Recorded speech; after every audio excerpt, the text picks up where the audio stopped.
Hey guys, welcome to Understanding Calculations. This video will cover the general aptitude portion of GATE 2020. So the first question is, दो pie chart given है. इसमें ये तो total students का है, percentage of student enrolled in different streams, और ये percentage of girls. हमें निकालना क्या है? Total number of registered girls 1500 है. स्टूडेंट, आप क्वेश्चन आराम से पढ़ लो, 5000 है. The ratio of boys enrolled in arts. तो हम क्या कर सकते हैं? टोटल स्टूडेंट्स आर्ट्स वाले, ये टोटल स्टूडेंट वाला वो है. तो टोटल स्टूडेंट्स आर्ट वाले कितने हो जाएंगे? 20% ऑफ दिस, यानी कि टोटल स्टूडेंट कितने दिया है? 5000. 5 2 10, 1000 स्टूडेंट्स हो गए टोटल आर्ट्स वाले. टोटल यूनिवर्सिटी के स्टूडेंट 5000 दिए हैं, उनमें से 20% जो है वो आर्ट्स वाले हैं. और गर्ल्स आर्ट्स वाली निकाल देते हैं. हम गर्ल्स निकाल सकते हैं आर्ट्स वाली, क्योंकि हमारे पास गर्ल्स का पाई चार्ट दिया है ये. तो कितनी है? 30%. और 30% टोटल गर्ल्स कितनी दी हैं? 1500. ये और ये 1500 कितना आ जाएगा? 450. हमें रेशो में क्या चाहिए? Total number, ratio of boys enrolled in arts. तो हम बॉयज निकालते हैं आर्ट्स के, कितना आ जाएगा? टोटल माइनस जितनी गर्ल्स हैं, तो ये कितना आ जाएगा? 550. To the girls enrolled in management. इसका रेशो हमें किसके साथ निकालना है? Girls enrolled in management. Girls management वाली, गर्ल्स मैनेजमेंट वाली, ये मैनेजमेंट है. 15% गर्ल्स जो हैं वो मैनेजमेंट में है, और गर्ल्स हैं कितनी? 1500. तो ये कितना हो जाएगा? 225. Just pause the video and read the whole question and then उसका सॉल्यूशन देखिए. तो रेशियो क्या हो जाएगा? बॉयज आर्ट्स वाले कितने हैं? 550. गर्ल्स मैनेजमेंट वाली 225 अभी हमने निकाला. इसको काटने के बाद क्या आ जाएगा? 9, और ये आ गया 22. तो इसका आंसर क्या आ जाएगा? 22:9. मतलब इसका आंसर जो है वो डी है. Next question. An engineer measures 3 quantities x, y, z in an experiment. She finds that they follow a relationship that is represented in the figure.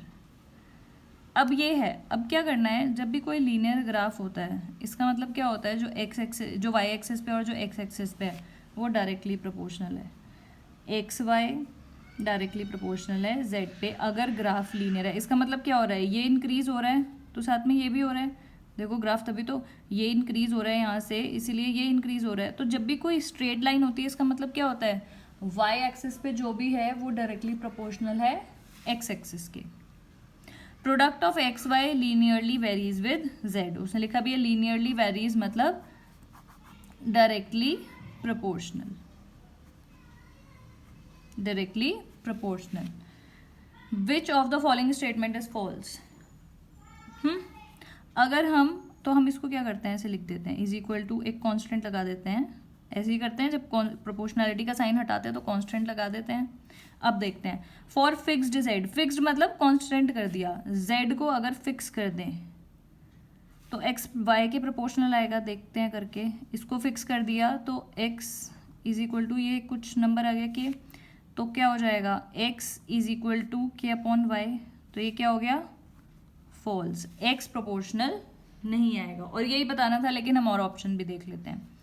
For fixed Y, Y को अगर fix कर दिया, x proportional होगा Z के, होगा बिल्कुल, ये दिख ही रहा है. वाई को अगर फिक्स कर दिया तो एक्स जेड के प्रोपोर्शनल आ रहा है. ट्रू है. एक्स को फिक्स कर दिया, अब यहाँ पे क्या करते हैं? X y is equal to k z है. एक्स को फिक्स कर दिया तो जेड प्रोपोर्शनल आ जाएगा वाई के, ये भी ठीक है, ट्रू है. X y upon z is constant, तो यही अभी प्रोपोर्शनैलिटी का साइन हटाया था, यहाँ पे ये लिखा था तो निकालते हैं, के की वैल्यू क्या आ जाएगी, एक्स वाई अपॉन जेड। तो ये भी ट्रू है कि एक्स वाई अपॉन जेड भी वो आएगा। तो इसका आंसर क्या आएगा, which of the following statement is false, यानी कि A is the correct answer. There are 5 levels PQRST in a linear supply chain before a product reaches customer as shown. P से Q, Q से R, फिर S, फिर T. At और फिर customers. At each of the 5 levels, price of product increase by 25%. If the product produce हर एक level पे 25% बढ़ते जा रहा है, हर एक पे 25% बढ़ते जा रहा है। स्टार्टिंग कैसे हुई थी, if the product is produced at level P at the cost of 120 rupees, P को 120 रुपीज पे हुआ, तो प्राइस बतानी है कस्टमर तक कितनी पहुंचेगी। कर देते हैं, सिंपल है, क्यू पे कितना आएगा 120 प्लस 25% ऑफ 120, इसको कैलकुलेट करके कितना आ जाएगा 150। फिर Q के बाद R जो है उसको फिर से 25%, तो यहाँ से 25 R को 25% वो मिल रहा है, तो उसको यहाँ से मिल रहा है ना, तो इसको Q से मतलब है, पीछे से कोई मतलब नहीं है। तो Q कितना है 150 प्लस 25% ऑफ 150, इसको कैलकुलेट करोगे तो आपके पास कितना आएगा 4, ये तो इसको कैलकुलेट करके आपके पास आ जाएगा, इसको कैलकुलेट करके आपके पास आएगा 150 प्लस 37.5 187.5। अब ऐसे क्यू के बाद एस, वहाँ पे गेट में आपके पास कैलकुलेटर भी गिवन होता है, जल्दी जल्दी आप कैलकुलेटर से भी कर सकते हैं। क्यू पी क्यू आर हो गया, S S is 187 plus 25% of 187.5, तो ये आ जाएगा कैलकुलेट करके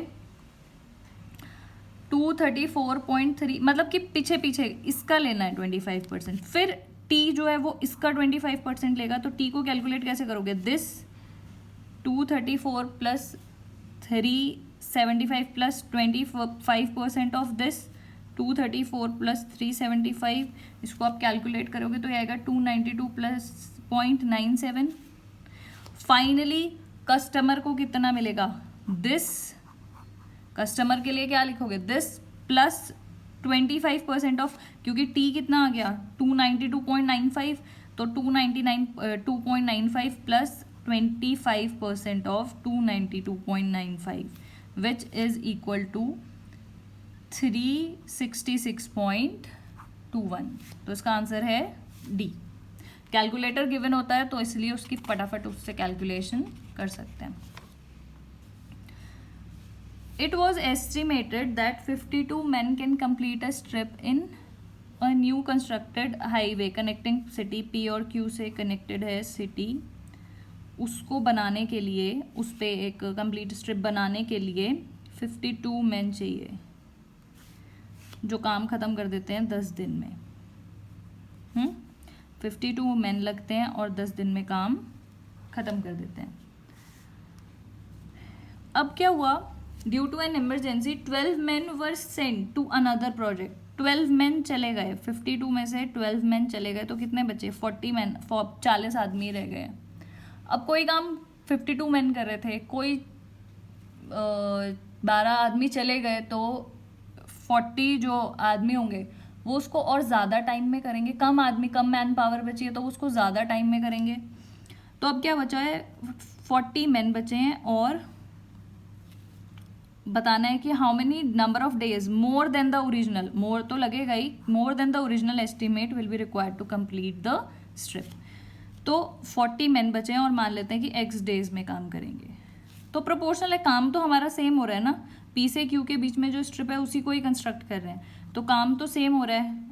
52 10 डेज में कर रहे थे, 40 x डेज में करेंगे, तो x की वैल्यू कितनी आ जाएगी 52 इंटू 10/40, तो ये कितना आ जाएगा, x जो यानी कि जो 40 आदमी है वो उस काम को 13 डेज में करेंगे।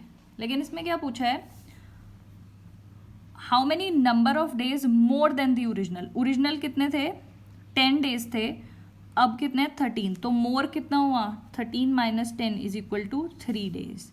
तो इसका आंसर है A 3 days. Next is find the missing element in the following figure.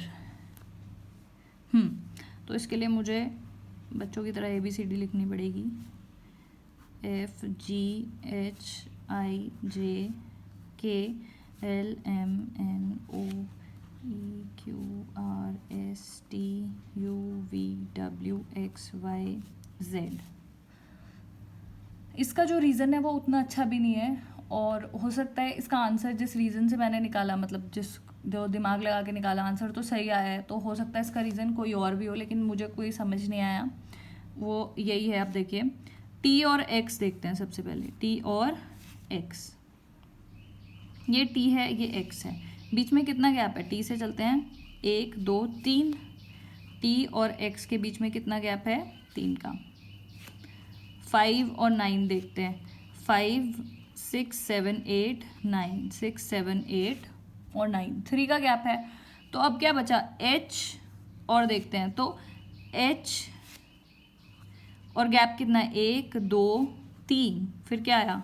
L आना चाहिए, लेकिन L तो ऑप्शन में है नहीं, तो मैं पीछे से देखूंगी. H और गैप देखते हैं 1 2 3, तो कितना है? H 3 गैप लिया, 1 2 3, तो ये कितना आ गया? D. तो इसका आंसर, करेक्ट आंसर D ही है. और